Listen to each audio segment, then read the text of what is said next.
recherche à l'université, je m'intéresse à la question de savoir comment est-ce qu'on peut protéger nos droits à l'ère du numérique et en particulier, je défends l'idée selon laquelle il faut introduire dans la Constitution un nouveau droit fondamental, le droit de ne pas utiliser internet, qu'on peut aussi appeler le droit à une vie hors ligne ou le droit à une interaction humaine.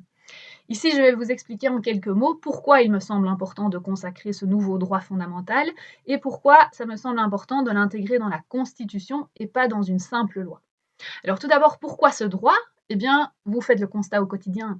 Il y a de plus en plus d'écrans, de moins en moins d'humains. On s'oriente progressivement vers une société du 100% numérique, 0% humain.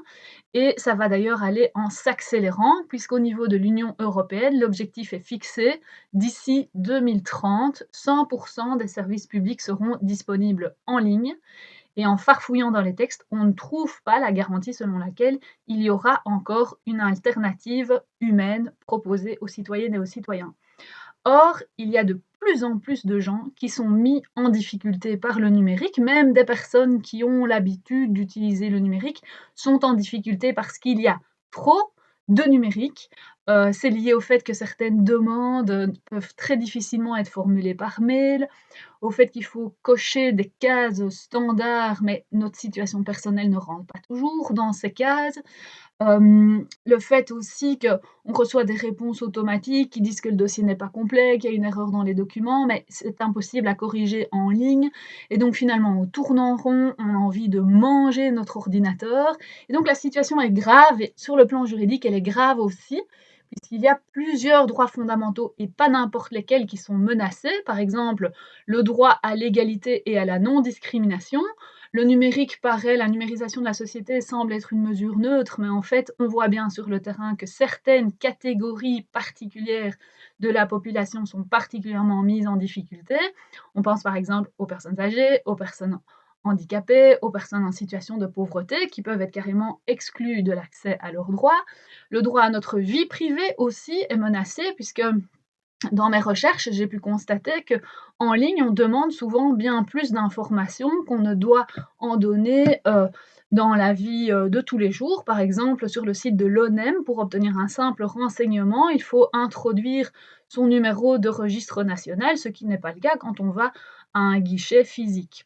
Le droit à la dignité humaine, consacré par l'article 23 de la Constitution, est également menacé. C'est un droit très, très important qui couvre beaucoup de choses, puisque c'est un droit qui couvre l'accès aux droits sociaux, l'accès au logement, l'accès à la culture. Donc c'est vrai que le numérique peut bloquer l'accès à tous ces droits.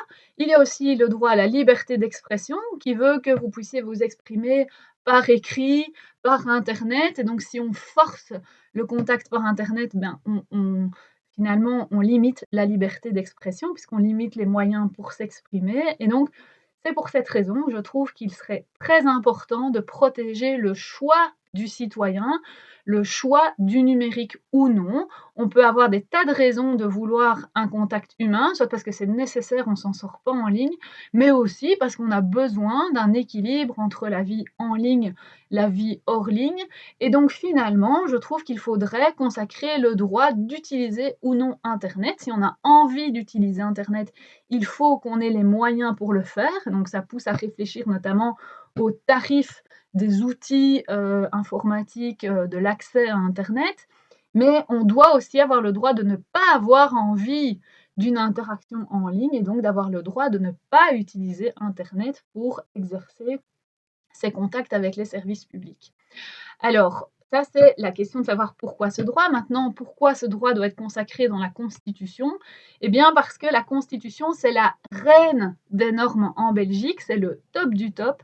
Quand le droit est consacré dans la Constitution, il s'impose à tout le monde en Belgique, à toutes les personnes qui vont devoir prendre des normes. Toutes les normes, les lois, les décrets, les arrêtés royaux sont obligés de respecter la Constitution. Donc si le droit de ne pas utiliser Internet est consacré dans la Constitution, eh bien partout en Belgique, il faudra fournir une alternative humaine aux citoyens. Certains pays l'ont déjà bien compris. Par exemple, en Suisse, il y a déjà des normes de valeur constitutionnelle qui sont adoptées pour pouvoir garantir le droit à une vie hors ligne.